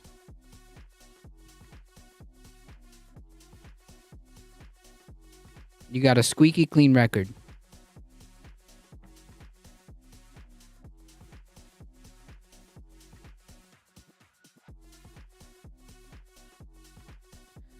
All right, here's the meme-worthy part of the article.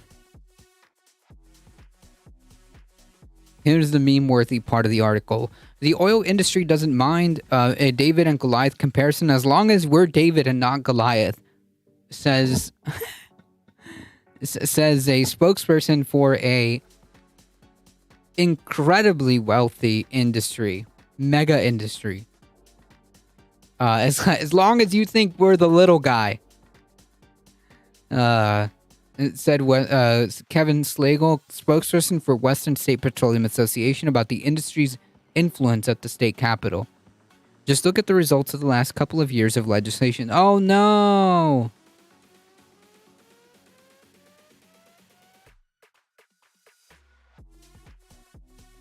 Oil production has been steadily declining since 1980s from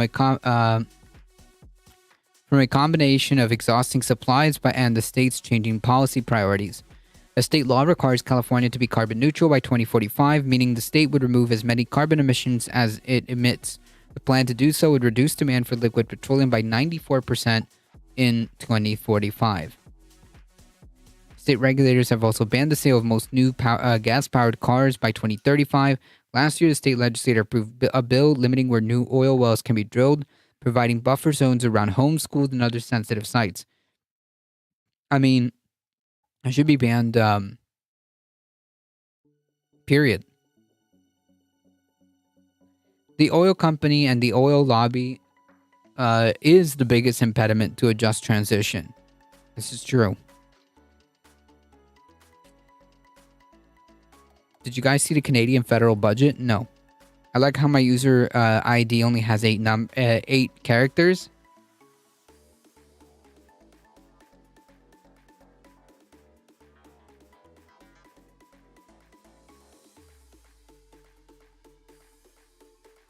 If only we could apply like legislation like this at the federal level.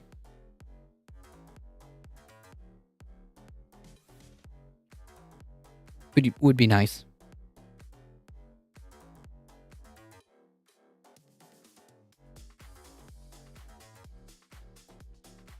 All right, folks. Yeah, we got to go over this article. Texas lawmakers turned abortion bounty hunter scheme on drag queens.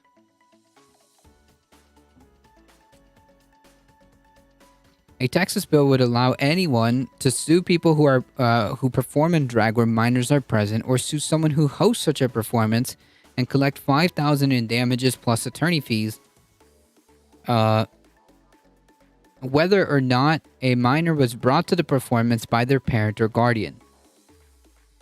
The vagueness of the proposed law means it could incentivize Texans to sue trans people and non-binary people for simply existing in public. Right, because like these xenophobic bigots think that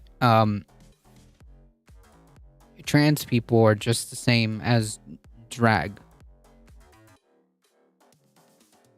If the bounty hunter scheme sounds familiar to you, it's because it's the same concept to effectively end abortion in the state in September, months before the Supreme Court overturned Roe v. Wade. Since there's no state officials enforcing the law, there's no one to sue before the law takes effect, making it practically impossible to get it blocked. Cool. So essentially what they're saying is that if you're, I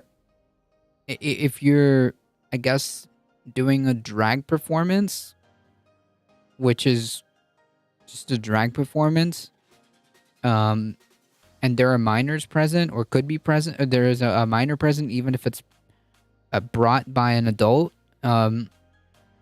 they could be sued for $5,000. HB 4378 was filed earlier this month by Representative Steve Toth with one co-sponsor, Greg Bond, and HB 4378 was referred to the State Affairs Committee on March 21, but no further action has been taken as of publication time. The Intercept highlighted the bill on Friday, and various Texas publications and LGBTQ outlets have written about it, but it hasn't received the national attention it should. The bill text defines a drag performance as a performance in which a performer exhibits a gender that is different from the performance gender recorded at birth, using clothing, makeup, or any other physical markers, and sings, lip syncs, or dances, or otherwise performs in lascivious manner before an audience. And the word lascivious in the bill means conduct of sexual nature that is offensive to community standards of decency. Jesus Christ. These are like essentially degeneracy bills. Remind me again, where have we seen these type of bills?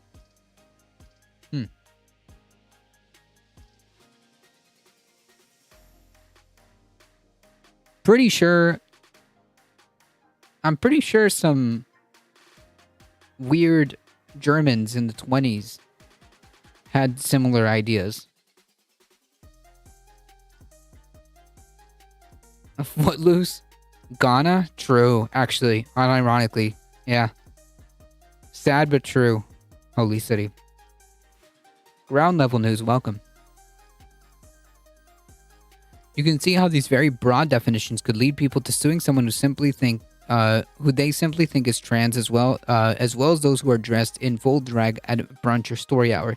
Like, so, yeah, not every drag performance is sexual in nature, unless you think that, in which case, that seems to be like something that you are fantasizing about. Because no, not every drag performance is sexual. A person in drag, like reading books, isn't sexual. That's kind of weird if you think that's the case. Or it says more about you than it does about the drag queens. Listen, if that's your thing, that's cool. But be open and accepting of yourself. It's okay. If you're fantasizing about drag queens, it's okay. It's okay to be yourself. I'm just saying. Journalist Aaron Reed noted that the bill could stop trans performers like Kim Petras from holding concerts, or instance any trans person from doing karaoke. Right.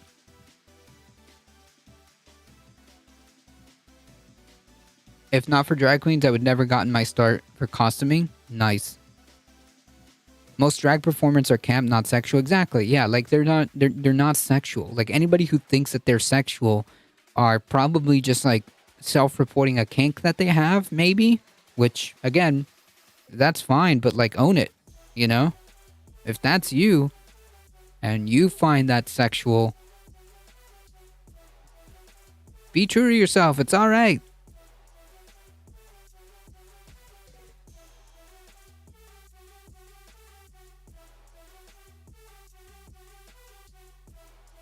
The bill is a horrific reminder of the fact that anti-LGBTQ activists often draw directly from anti-abortion playbook. Yes, and that's exactly the whole crux of this thing. Um, that's exactly the whole crux of this thing. They were never going to stop. They were never going to stop at just overturning abortions. They were never going to stop at attempting to ban, contraception. They're not going to stop at trying to prevent same-sex couples from marrying. It's not going to stop there.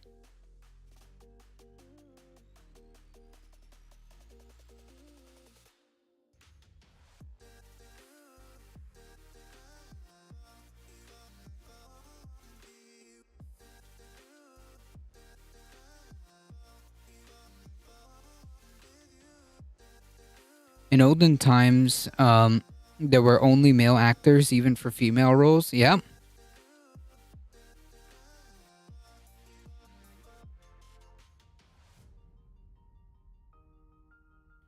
If you don't want your kids going to drag story time, then don't take them. However, how come I can't tell you how to parent, but you can tell me?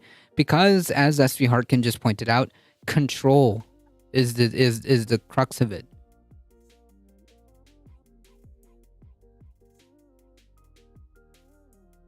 That's what it is.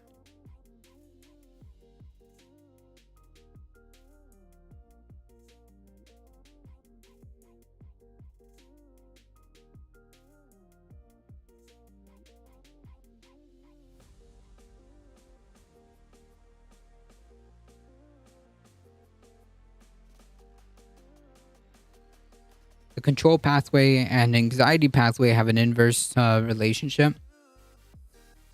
Thinking about different stuff than I'm used to is icky. Every conservative ever.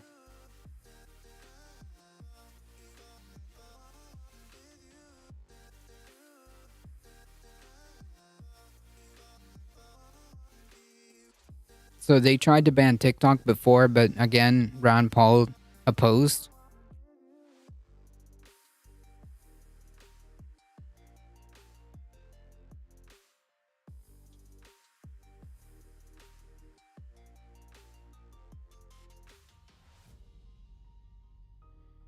Draws directly from the anti-abortion playbook. That's because the movements share a common goal: sex existing only in heterosexual marriages for the purpose of procreation. Yeah, exactly. The point is that they want a theocratic, authoritarian state that regulates every single aspect of your life, including who you sleep with and how and for what purpose.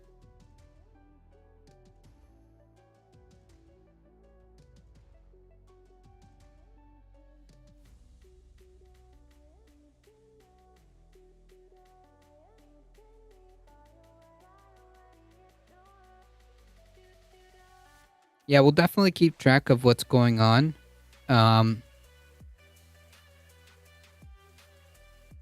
With this bill.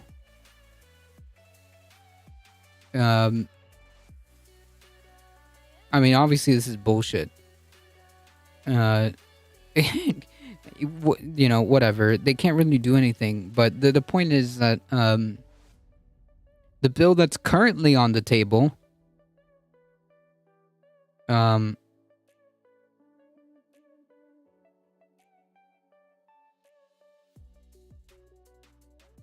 The current bill that's on the table that we spoke about earlier is incredibly worrying.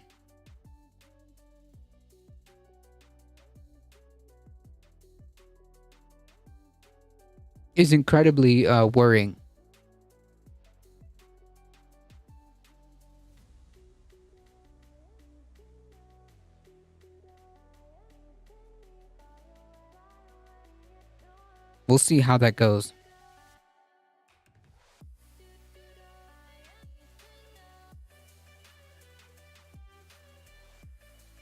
Hawley's bill differs from the Warner-Thune measure in that it specifically targets TikTok, while the other proposal would apply to technology tied to China, Cuba, Iran, North Korea, Russia, Venezuela, and that poses a national security risk. But that's not all it does, though. That's the problem with the way this is framed. We saw the bill. We all saw the bill in front of our faces.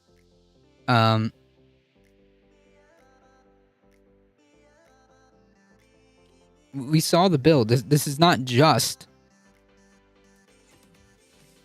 oh, we just want to restrict like technology tied to China, Cuba, whatever, the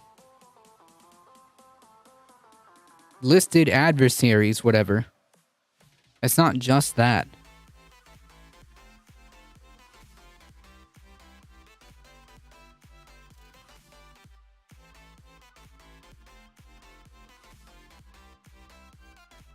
If you want to actually read through the whole bill, I'm going to repost what Mayhem Hippie sent me.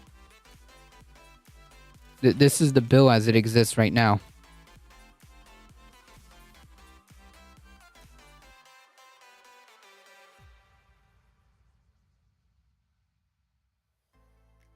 Yes, I did stop my TikTok. I did.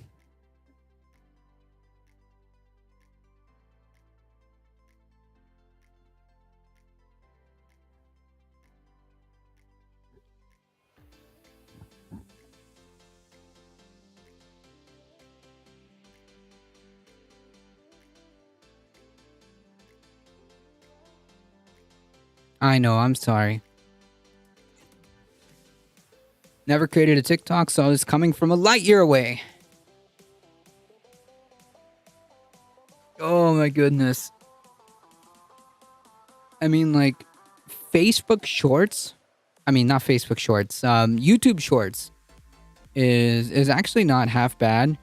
But I don't have time. I don't have time. I can't do this.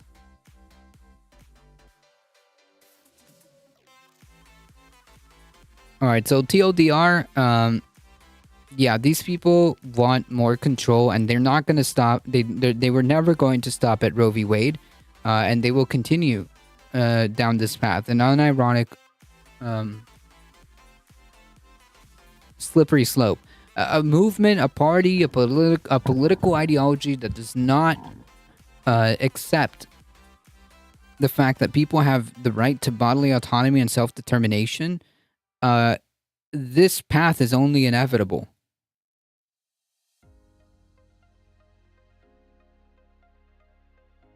This path is only inevitable. And you can see it in their rhetoric. You can see it in the posts that they make.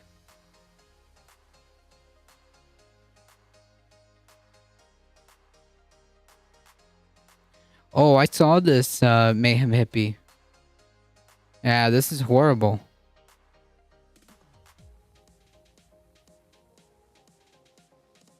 Not sure if anything leaked.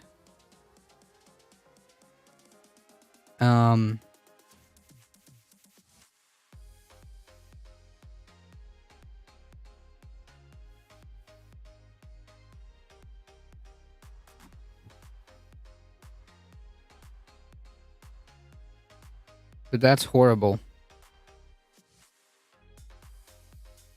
Not heard anything yet, but I've not been on TikTok this afternoon. Yeah, this is horrible. We'll definitely keep an eye out on this. So much stuff going on. Jesus.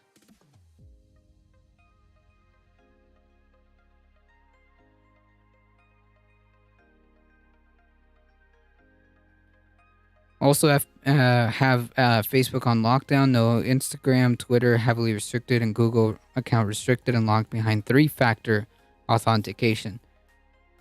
Damn, you got your OPSEC. you got your OPSEC on point.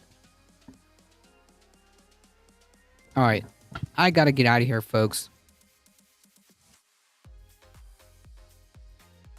Folks, if you enjoy the content, please make sure you hit the follow button. You get 6 free emotes. There's another emote coming, okay? There's another emote coming that I'm finishing. Another kitty cat emote. So stay tuned for that. I'll probably put it on the free side. But yeah, another kitty cat emote. So make sure you hit the follow button. If you want to support the channel and you can't do it in a monetary way, head on over to the YouTube.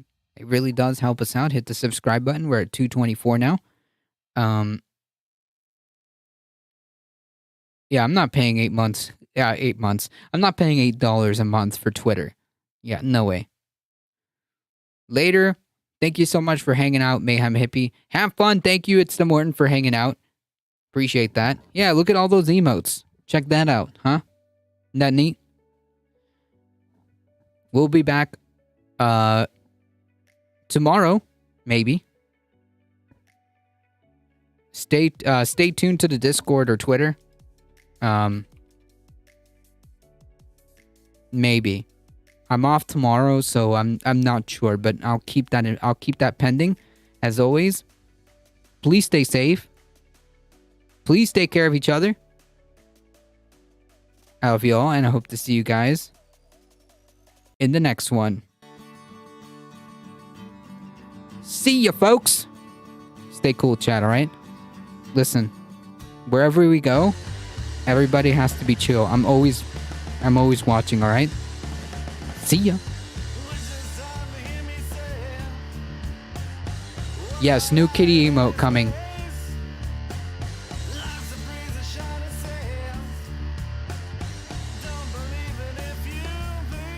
Thank you, Michael Astor. Appreciate it.